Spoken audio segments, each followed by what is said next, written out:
हरे कृष्णा। तो आज से हम लोग श्रीमद् भागवतम शुरू कर रहे हैं। कृष्ण कृपा से हम लोगों ने पूरी भगवत गीता कवर करी थी। 700 श्लोक देखे थे विद आचार्यों की कमेंट्रीज से। तो यही चीज हम लोग श्रीमद् भागवतम पे भी अप्लाई करेंगे। तो हम लोग step by step Shrimad Bhagavatam को पढ़ेंगे, पेज बाय पेज। क्योंकि ऐसा बोला जाता है, reading page bye page you become says. ऐसा बोलते हैं, अगर एक के बाद एक पढ़ते हो तो आप संत बनते हैं। तो वैसे ही हम लोग श्रीमद् भागवतम को, जैसे हम लोगों ने भगवत गीता के सारे श्लोकों पर चर्चा करी थी एक एक करके, वैसे हम लोग श्रीमद् भागवतम को पढ़ेंगे अब। और बहुत जल्दी नहीं है, आराम आराम से पढ़ेंगे, हर चीज को समझते हुए चलेंगे। क्योंकि गीता में 700 श्लोक थे, श्रीमद् भागवतम में 18,000 श्लोक। तो काफी समय लगने वाला है। लेकिन ये मानव जीवन हमें इसीलिए मिला कि हम शास्त्रों को समझ सके, भगवान को समझ सके, और भगवान से अपना जो संबंध है उसको दोबारा जागृत कर सके। इसीलिए ही मानव जीवन। तो हम लोग श्रीमद् भागवतम के आमुख को पढ़ रहे हैं। आमुख मतलब प्रीफेस। तो जब आप श्रीमद् भागवतम के फर्स्ट कैंटो को खोलेंगे तो उसका प्रीफेस, जो कि श्रील प्रभुपाद जी ने लिखा है, उसको हम लोग आज पढ़ने का प्रयास करेंगे। तो प्रभुपाद जी अपने आमुख में श्रीमद् भागवतम के प्रथम स्कंद के प्रथम अध्याय के पहले श्लोक की बहुत सारी बातें बताने वाले हैं इसी आमुख में, जो हमारे लिए काफी इंपॉर्टेंट है। ठीक है। तो जैसे हम लोग का ट्रेंड गीता में था कि मैं लाइन पढ़ूंगा, जितना मेरा सामर्थ्य है, जितना कृष्ण ने मुझे बुद्धि दी है उतना मैं समझाने का प्रयास करूंगा। हड़बड़ी नहीं मचानी है। और हड़बड़ी भागवतम में नहीं मचानी है, ये भी बात प्रभुपाद जी अपने आमुख में लिखे हैं, हम पढ़ेंगे। और भागवतम पढ़ने का क्या लाभ है, भागवतम से हमें क्या फल मिलने वाला है, ये सब हम लोग अभी आमुख में देखने वाले हैं। तो हम लोग आमुख को अब पढ़ना शुरू कर रहे हैं। तो पढ़ते हैं। ये श्रील प्रभुपाद जी कह रहे हैं, हमें मानव समाज की वर्तमान आवश्यकता का ज्ञान अवश्य होना चाहिए। देखिए, बहुत सुंदर बात प्रभुपाद जी यहाँ बोल रहे हैं कि मानव समाज की वर्तमान आवश्यकता। देखिए, ये तो बहुत सामान्य बात है और ये बहुत प्रचलित बात भी है कि मानव जीवन की जो आवश्यकताएं हैं और जो जानवर की आवश्यकताएं हैं, आहार निद्रा भय मैथुन, तो मानव समाज की आवश्यकताएं केवल आहार निद्रा भय मैथुन तक ही सीमित नहीं होनी चाहिए। देखिए, जानवर केवल आहार निद्रा भय मैथुन करते हैं, और अगर मानव समाज की आवश्यकताएं भी केवल आहार निद्रा भय मैथुन तक सीमित हो गई तो ये गड़बड़ है, या ये उचित नहीं है। इसीलिए मानव जीवन की आवश्यकताएं आहार निद्रा भय मैथुन तक सीमित नहीं हो सकती है और नहीं होनी चाहिए। उससे श्रेष्ठ भी कुछ होना चाहिए। तो प्रभुपाद जी सबसे पहली बात तो यही बता रहे हैं कि आप समझो कि मानव समाज की वर्तमान आवश्यकता केवल आहार निद्रा भय मैथुन में नहीं, उससे श्रेष्ठ कुछ है। अब क्या है, प्रश्न बनता है। प्रभुपाद जी इसी प्रश्न को उठा रहे हैं, और यह आवश्यकता क्या है। मानव समाज अब किसी देश विशेष या जाति विशेष की भौगोलिक सीमाओं से बंधा नहीं है। यह मध्य युग की उपेक्षा अधिक व्यापक है, और विश्व का झुकाव अब एक राज्य या एक मानव समाज की सार्वभौम प्रवृत्ति की ओर जाता हुआ दिखता है। प्रभुपाद जी क्या समझाना चाहते हैं? प्रभुपाद जी समझाना ही चाहते हैं कि आजकल के जो लोग हैं, अब वो एक राज्य चाहते हैं। प्रभुपाद जी ये बोल रहे हैं, मतलब अब लोग फ्रीडम चाहते हैं कि मैं कहीं भी जाऊं विदाउट एनी रिस्ट्रिक्शन। उनको एक राज्य चाहिए, एक राजा चाहिए। तो सारे लोग धीरे धीरे फ्रस्ट्रेट हो चुके हैं बेसिकली डेमोक्रेसी से। प्रभुपाद जी बता रहे हैं कि जितने भी लोग आजकल के समाज के लोग हैं वो डेमोक्रेसी से फ्रस्ट्रेट हो चुके हैं। तो उनको एक राज्य चाहिए और एक असली राजा चाहिए, या एक धार्मिक राजा की आवश्यकता लोगों को है। लोगों की प्रवृत्ति या लोगों का इंक्लिनेशन इस तरफ जाता हुआ दिख रहा है। प्रभुपाद जी बोल रहे हैं। ठीक। श्रीमद् भागवतम के अनुसार आध्यात्मिक साम्यवाद के आदर्श समग्र मानव समाज पर, अथवा कहना चाहे तो न्यूनाधिक जीवात्माओं की समग्र शक्ति पर आधारित है। ये बहुत सुंदर बात प्रभुपाद जी लिख रहे हैं। देखिए प्रभुपाद जी बोल रहे हैं आध्यात्मिक साम्यवाद। अब ये साम्यवाद क्या होता है? साम्यवाद का मतलब होता है, देखिए साम्यवाद में लोग कहते हैं एवरीथिंग बिलोंग्स टू स्टेट, यानी जितने भी लोग हैं, जितनी भी वस्तुएं हैं, ये सब स्टेट की, ये सब राज्य की है। इंसान भी राज्य के हैं, वस्तु भी राज्य की है, और इंसानों की और वस्तु इंसान और वस्तु दोनों राज्य की सेवा में लगना चाहिए, क्योंकि इंसान भी राज्य का है, वस्तु भी राज्य की।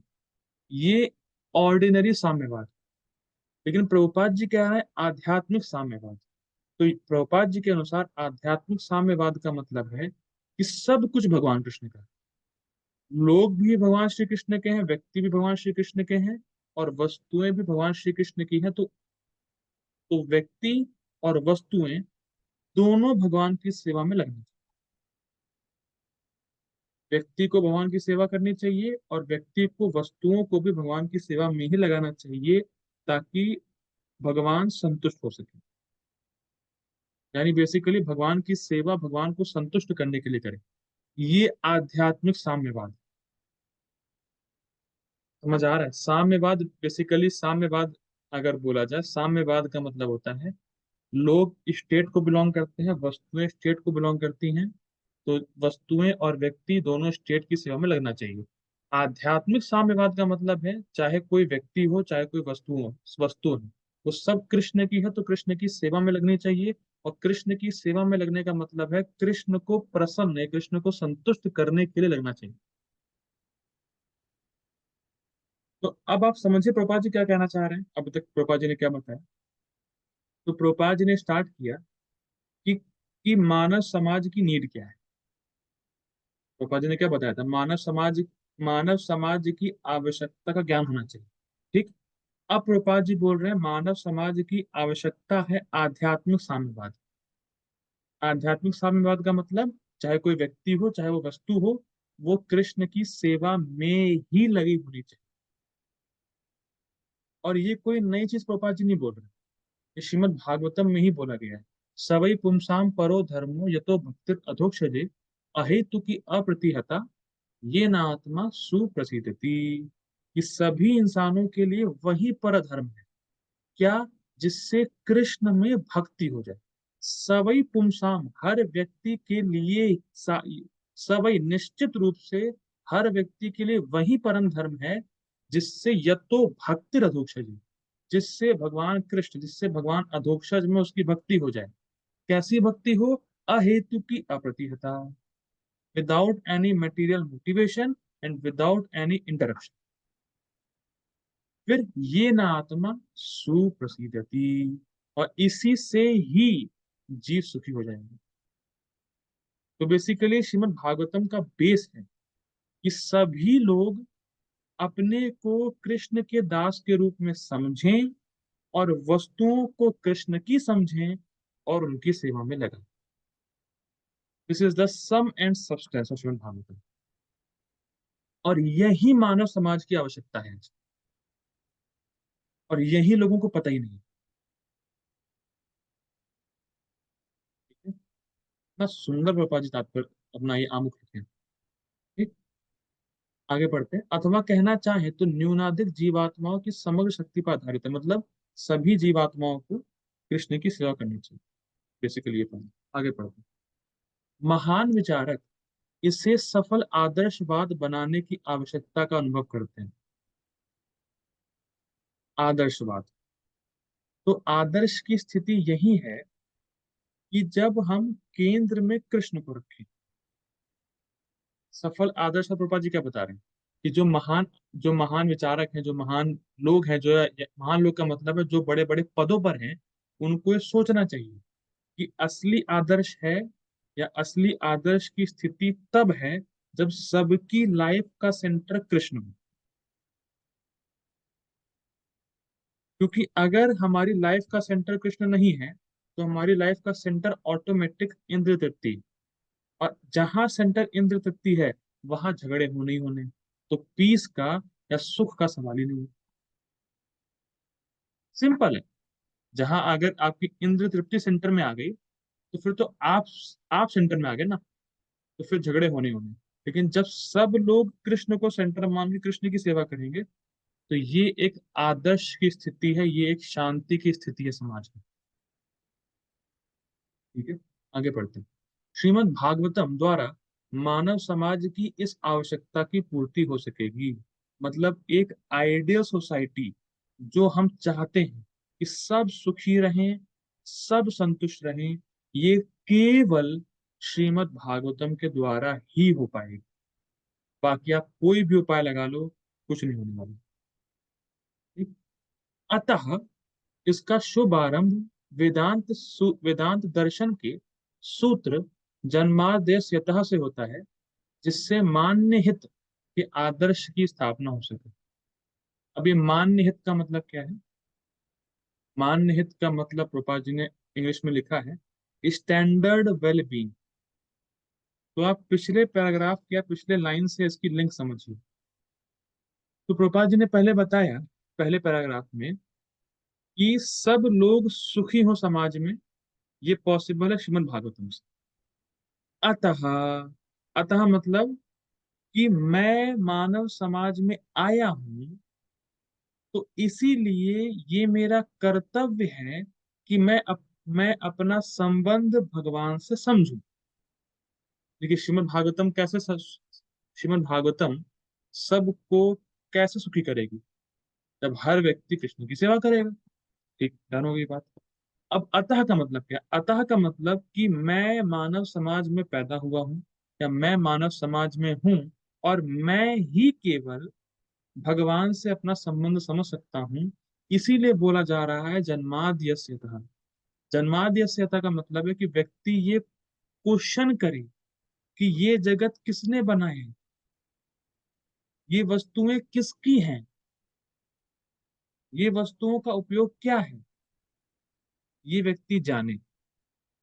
और ये केवल हम मानव जीवन में ही प्रश्न पूछ सकते हैं कि ये जगत किस व्यक्ति से आया है, ये जगत किसने बनाया, इस जगत का सोर्स कौन है। और जब हम इन प्रश्नों का ठीक ठीक उत्तर जान जाएंगे, तो जिस व्यक्ति ने इस जगत को बनाया है, उस व्यक्ति की हम ऑटोमेटिकली सेवा करेंगे ही।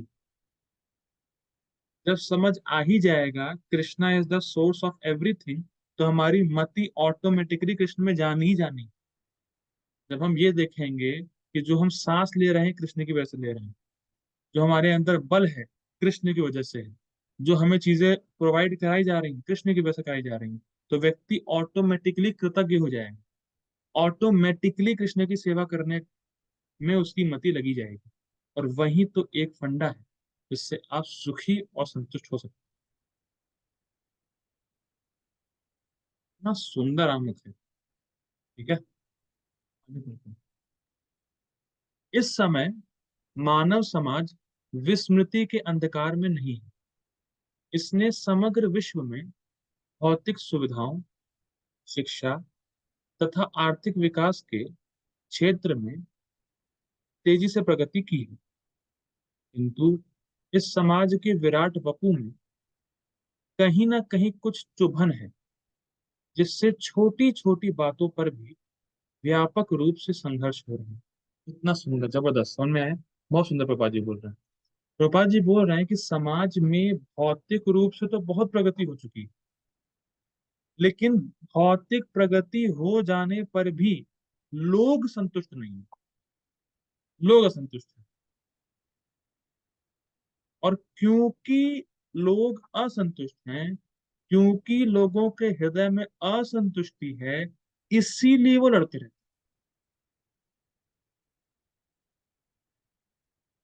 और वो संतुष्टि कब आएगी, कैसे आएगी? जब हम कृष्ण की सेवा करेंगे। वो संतुष्टि क्या है? जैसे मान लीजिए कोई व्यक्ति अच्छे से खाया पिए, पेट भर के, और उसके पैर में कांटा चुभा हुआ है, तो क्या उसका मन संतुष्ट होगा? बताइए प्रभु जी। कोई व्यक्ति है, उसने खूब पेट भर के खाना खा रखा है, सब कुछ बढ़िया चल रहा है, और उसके पैर में कांटा चुभा हुआ है, तो क्या वो संतुष्ट रहेगा? नहीं नहीं नहीं, नहीं नहीं नहीं। नहीं रहेगा।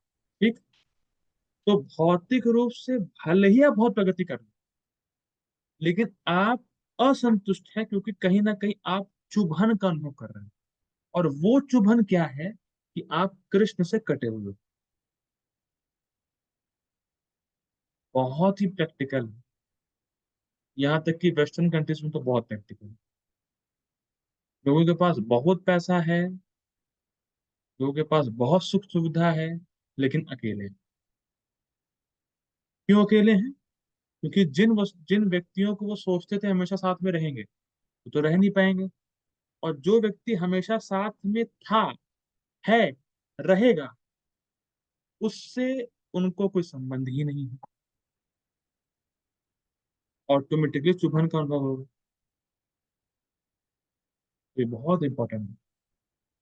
ठीक। अतः ऐसे दिशा बोध की आवश्यकता है, जिससे सामान्य हित के लिए मानवता, शांति, मैत्री तथा समृद्धि के क्षेत्रों में एक हो सके।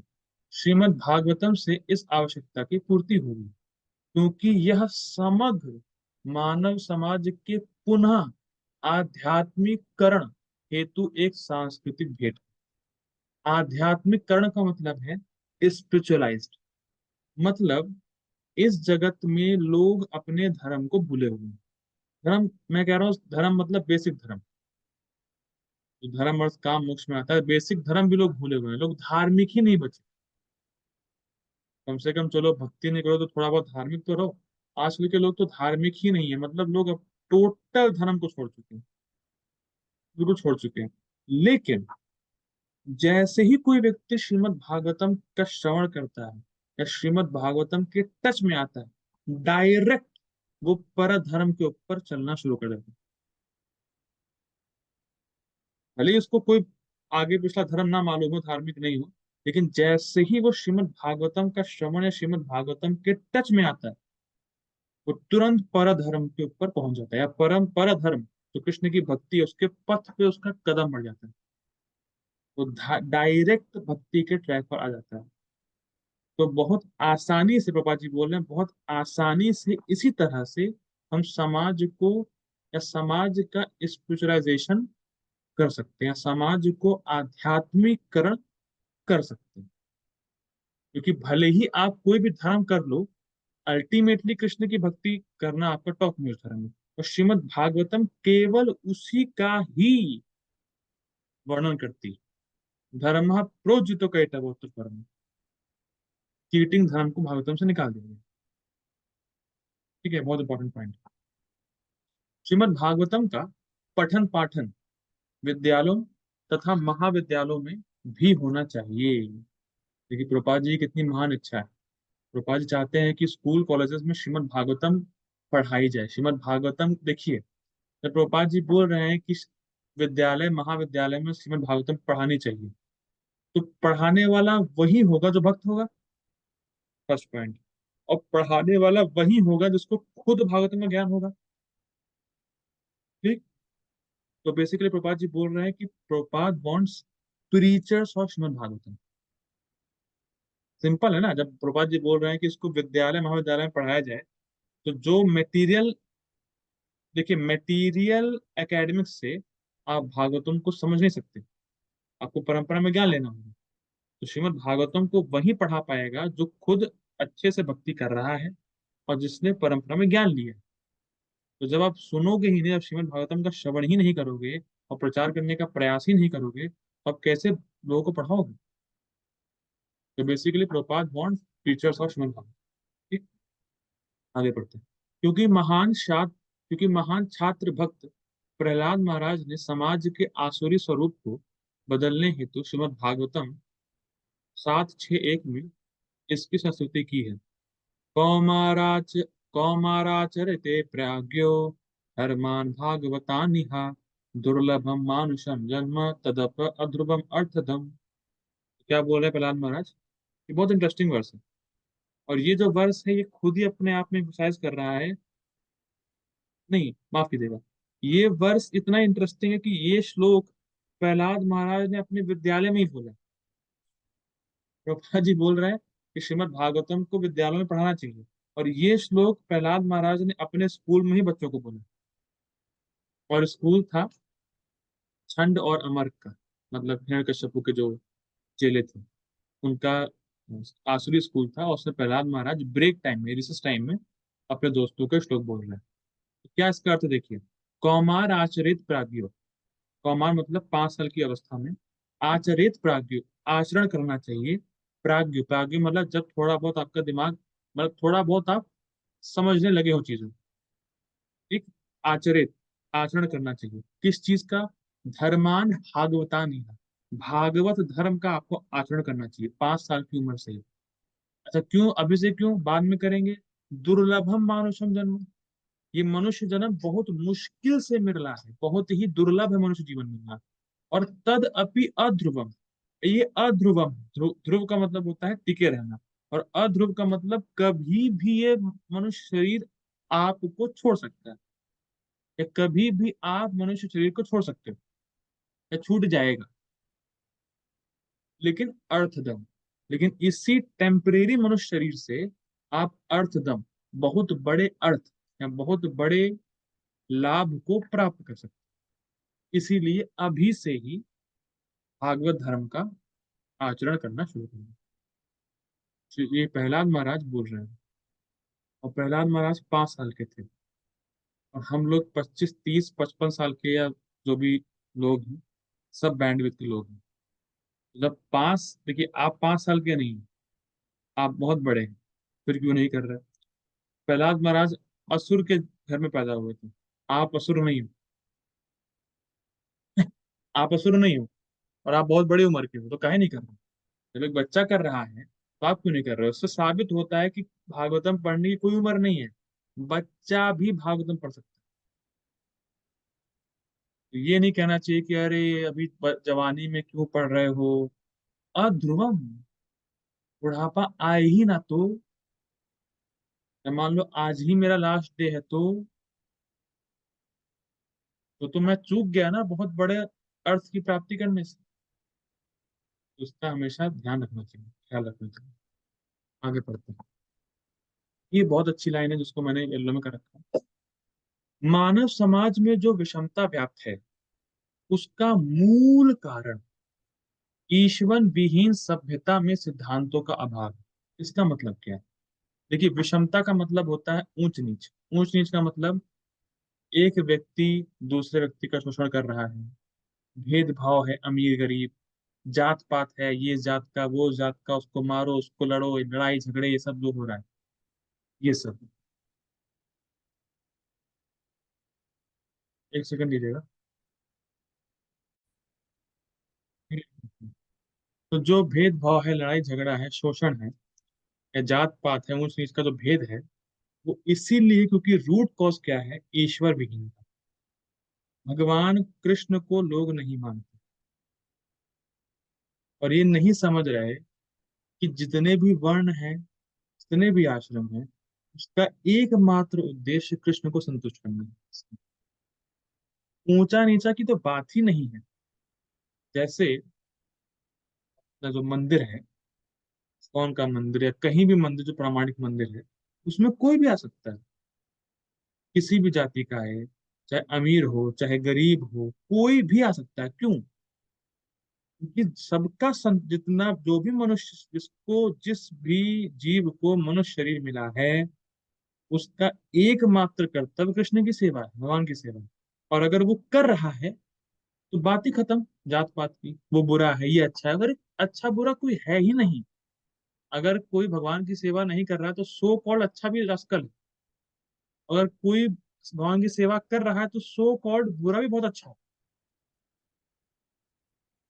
पर लोगों को ये पता ही नहीं, लोगों का जो मूल रूट कॉज है ईश्वर विहीनता या भगवान को हटा देना, सारी समस्याओं का जड़ यही है। से भक्तिनाथ ठाकुर बोलते हैं, जीव कृष्ण दास कर ले विश्वास, तो और कोई दुख नहीं। बस जीव यही विश्वास कर ले कि वो कृष्ण का नित्य दास है, तो उसके जीवन में और कोई दुख है ही नहीं। बहुत इंपॉर्टेंट। आगे बढ़ते हैं।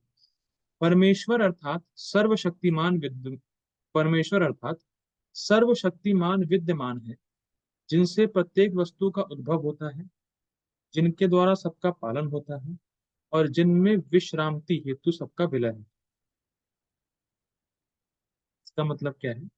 जब प्रभुपाद जी यहाँ 1.1.1 को ये समझा रहे हैं।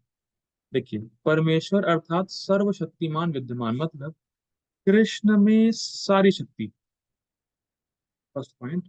और विद्यमान है का मतलब कृष्ण है।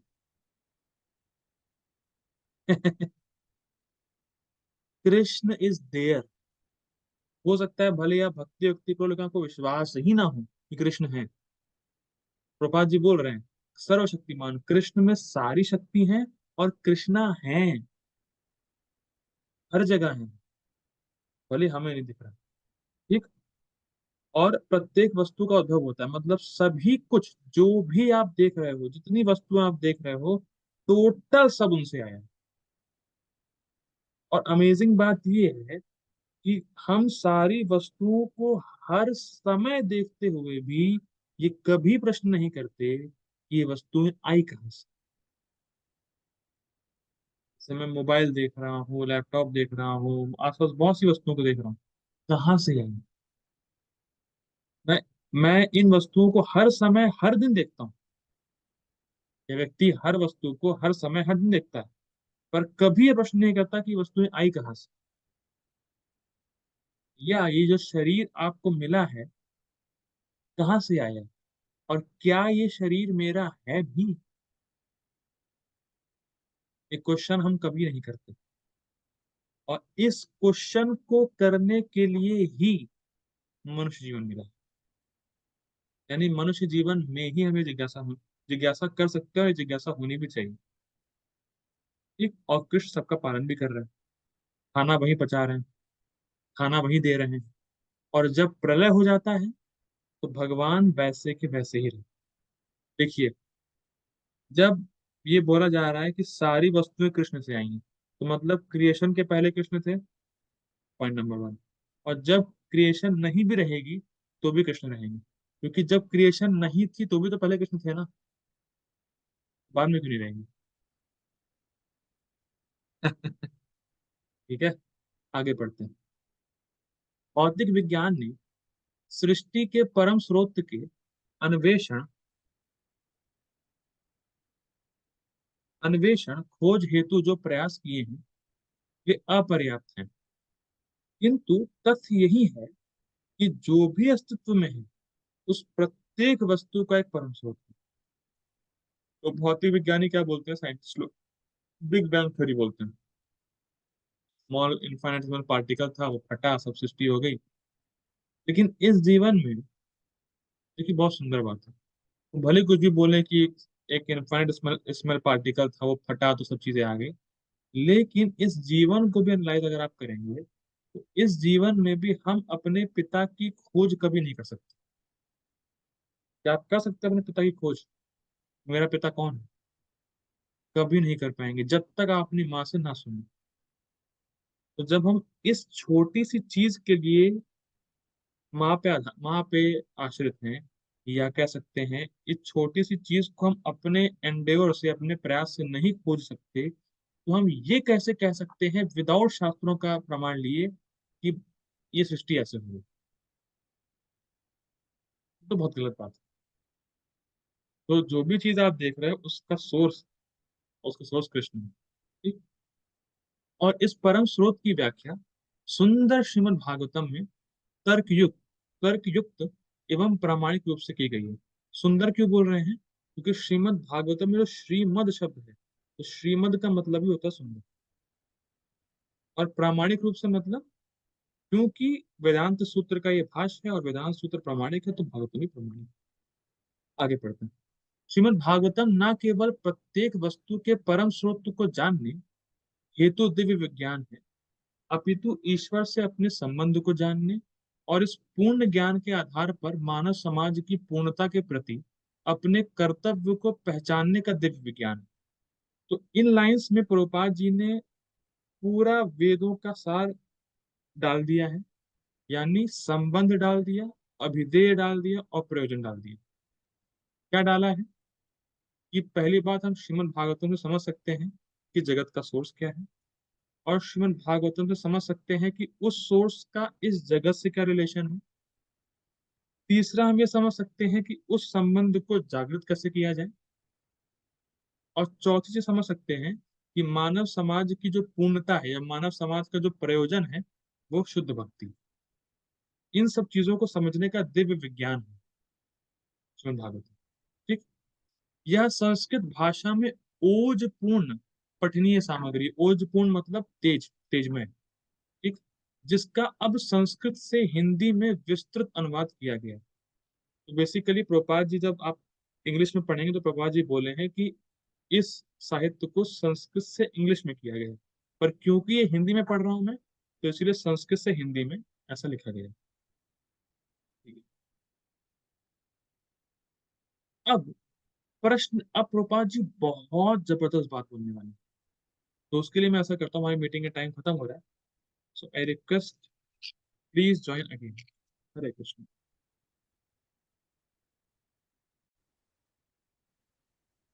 तो प्रभुपाद जी यहाँ बता रहे हैं कि श्रीमद् भागवतम को संस्कृत से हिंदी में अनुवाद क्यों किया गया है, क्या फायदा है पढ़ने का श्रीमद् भागवतम। बहुत सुंदर, बहुत ही सुंदर। इसको मैंने लाल में कर रखा है, देखिए। पहला लाभ श्रीमद् भागवतम को पढ़ने से, जिससे लोग, मतलब इसको पढ़ने से क्या होगा, जिससे लोग इसके सतर्क पठन मात्र से ईश्वर को भली भांति समझ सकेंगे। तो क्या है पहला फायदा, भगवान कौन है, भगवान कितने महान हैं, और उनका क्या गुण है, ये आपको एब्सेंट माइंडेड पढ़ने से समझ में आ जाएगा। है ना।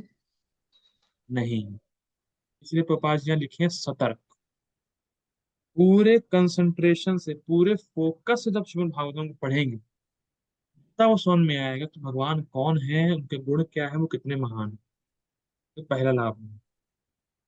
दूसरा, यही नहीं, इसका पाठक नास्तिकों द्वारा किए जाने वाले प्रहारों से अपनी रक्षा करने हेतु पर्याप्त शिक्षित भी बन सकेगा। तो हिज होलीनेस भक्ति पुरुषोत्तम महाराज बता रहे थे कि जैसे ही आप थोड़ी सी भक्ति करना शुरू करते हो, समाज के लोग, परिवार के लोग, आपके आसपास के लोग तुरंत भक्ति का अपोज करना शुरू कर देते हैं, तुरंत आपको भ्रमित करना शुरू कर देते हैं।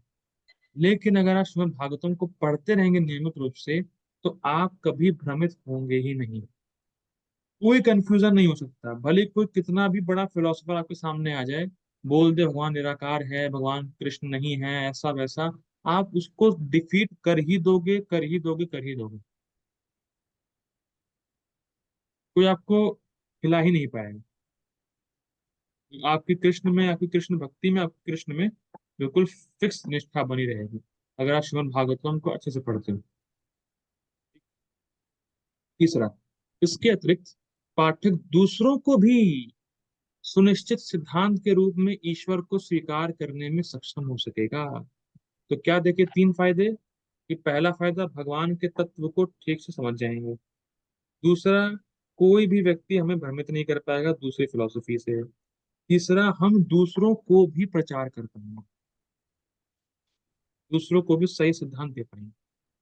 ये तीन फायदे हैं श्रीमद् भागवतम को पढ़ने से। आगे पढ़ते हैं। श्रीमद् भागवतम का शुभ आरंभ परम स्रोत की परिभाषा से होता है।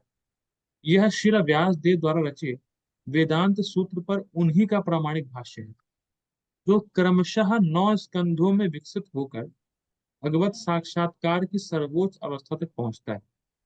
समझना होगा बात क्या हो रही है यहाँ पे। वेदांत, वेदांत का मतलब होता है वेदों के ज्ञान का अंत, वो है वेदांत। तो वेदांत सूत्र के सूत्र के ऊपर श्रीमद् भागवतम व्याख्या है, उसका एक्सप्लेनेशन।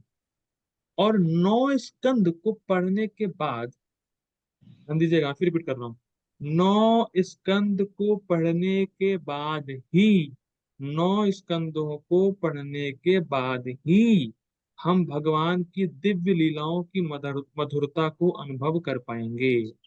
सिंपल समझ जाएंगे। अगर आपको भगवान की लीलाओं के रस में जाना है जब भगवान की लीलाओं के रस का अनुभव करना है तो आपको 9 कैंटो तक स्टेप बाय स्टेप चलना ही होगा, चलना ही होगा, चलना ही होगा। 9 कैंटो पूरे आपको पढ़ने ही पड़ेंगे अच्छे से, तब वो अवस्था है। ठीक। अब देखिए, ये बहुत इंपॉर्टेंट लाइंस हैं, इसको मैं बहुत धीरे पढ़ूंगा और यही मेरा मोटिवेशन है भागवतम को पढ़ाने का। देखिए, दिव्य ज्ञान की इस महान कृति के अध्ययन, भागवतम का अध्ययन हेतु मनुष्य में जिस एकमात्र योग्यता की आवश्यकता है वो है आईआईटी से बीटेक करना, आईआईएम से एमबीए करना और पीएचडी करना और डॉक्टर बनना। प्रभु जी, ये तो योग्यता है ना यहाँ पे। हरी बोल। नहीं गुरुजी, नहीं ऐसा नहीं है। ये योग्यता नहीं थी, बहुत बढ़िया। देखिए, भागवतम को पढ़ने की क्या योग्यता है, सिंपल। वह है, योग्यता क्या है, सावधानी के साथ एक एक पग आगे बढ़ा जाए और किसी साधारण पुस्तक के समान पढ़ने में कूद फांद ना मचाई जाए, अपितु उसके अध्यायों को क्रम पूर्वक एक एक करके पढ़ना। सिंपल। क्या योग्यता है, सावधानी से पढ़ें और एक एक पेज को, एक एक लाइंस को, एक एक कैंटो को, एक एक अध्यायों को, एक एक श्लोकों को आराम से पढ़ो। यही योग्यता है और हम लोग इसी को ही कंटिन्यू करेंगे। ऐसा नहीं आज 6 कैंटो, फिर कल 4 कैंटो, फिर 7, फिर 10, फिर 11, फिर ये फिर वो, ऐसा नहीं। स्टेप बाय स्टेप चला जाएगा। और प्रभुपाद जी चाहते हैं, और यही एकमात्र योग्यता है पढ़ने की, भारत में। सिंपल। ठीक, आगे पढ़ते हैं। संपूर्ण पाठ इस प्रकार व्यवस्थित किया गया है, मतलब भागवतम कैसे लिखा गया है कि प्रथम मूल संस्कृत पाठ है, मतलब पहले श्लोक संस्कृत में लिखे हुए हैं, फिर संस्कृत शब्दों के पर्याय हैं, मतलब सिनोनिम्स दिए गए हैं, और तब अनुवाद, फिर ट्रांसलेशन है, तथा तात्पर्य दिए गए हैं, फिर परपोट। ऐसे लिखा गया है। अब देखिए, ये लाइन बहुत जबरदस्त है, जिससे कि जब कोई प्रथम 9 स्कंधों को समाप्त कर ले तो उसे निश्चय ही, निश्चय ही, निश्चय ही भगवत साक्षात्कार होता है। इतना जबरदस्त है।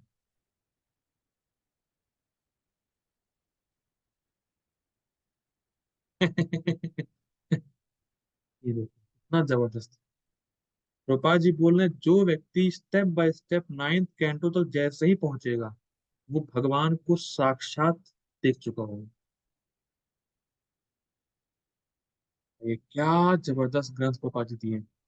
अगर कोई भी व्यक्ति स्टेप बाय स्टेप अच्छे प्रकार से एक एक पेज को, एक एक लाइंस को समझते हुए आगे बढ़ रहा है और 9th कैंटो तक पहुंच गया तो उसको डायरेक्ट भगवान के दर्शन हो जाएंगे। और हमारा भी प्रयास नहीं रहेगा कि हम लोग पता नहीं कब 9th कैंटो तक पहुंचेंगे, लेकिन अगर पहुंचे, कृष्ण कृपा रही, क्या पता हम कृष्ण को सामने देखते हैं। बहुत इंपॉर्टेंट। आगे पढ़ते हैं। इसका 10वां स्कंद प्रथम 9 स्कंधों से भिन्न है, क्योंकि इसका सीधा संबंध भगवान श्री कृष्ण की देवी लीलाओं से, तो सब पता है 10th कैंटो। जब तक, देखिए, जब तक प्रथम 9 स्कंधों को पढ़ नहीं लिया जाता तब तक 10वें स्कंद के प्रभावों को ग्रहण नहीं किया जा सकता। जैसे किसी का हाजमा बहुत खराब है, किसी को वो है, क्या कह सकते हैं, डाइजेशन प्रॉब्लम है, और उसको आप तली भुनी चीजें दे दोगे, बहुत भारी चीज खाने को दे दोगे तो वो हजम ही नहीं कर पाएगा। इसी प्रकार से जब तक हम 9th कैंटो को अच्छे से नहीं पढ़ेंगे तो हम 10th कैंटो के प्रभाव को अनुभव ही नहीं कर पाएंगे। यह ग्रंथ 12 स्कंदों में पूरा हुआ है, प्रभा जी बता रहे हैं। इनमें से प्रत्येक स्कंद अपने आप में स्वतंत्र है, मतलब लिंक है, पर you can also read independently with other Cantos, but किंतु किंतु सबके लिए उत्तम होगा कि वे क्रमशः एक के बाद दूसरे स्कंध को छोटे छोटे टुकड़ों में पढ़ें। हड़बड़ाना नहीं है अपने को जो प्रपात जी बोल रहे हैं वैसे ही चलना। सिंपल। श्रीमद् भागवतम को प्रस्तुत करते हुए मैं मतलब मैं भी कह रहा हूँ, मतलब मैं कह रहा हूँ और प्रपात जी भी कह रहे हैं। लेकिन प्रपात जी तो अपने हम्बलनेस में कह रहे हैं, मैं सच में कह रहा हूँ। मैं अपनी न्यूनताओं को स्वीकार स्वीकार करता हूँ। न्यूनता मतलब कमी को। तो मैं सच में, मैं मुझ में बहुत कमी है, मैं स्वीकार कर रहा हूँ। तो प्रपात जी में कमी नहीं है, वो हम्बल मतलब हम्बलनेस मूड में ऐसे बोल रही हूँ। और मैं सच में बोल रहा हूँ। ठीक है। ठीक। न्यूनताओं को स्वीकार हूँ, किंतु फिर भी मुझे, प्रपात जी बता रहे हैं, किंतु फिर भी मुझे विश्वास है कि श्रीमद् भागवतम के 1-5-11 के निम्नलिखित कथन के आधार पर विचारक तथा समाज के नायक इसे सम्यक स्वागत करेंगे। तो क्या कथन है? तद्वाग विसर्गो जनताघ विप्लवो यस्मिन् प्रतिश्लोकमभद्रवत्तपि नामानन्दस्य यशोऽङ्कितानि यत् शृण्वन्ति गायन्ति गणन्ति साधवः। फिर से गाते हैं। तद्वाग विसर्गो जनताः विप्लवो यस्मिन्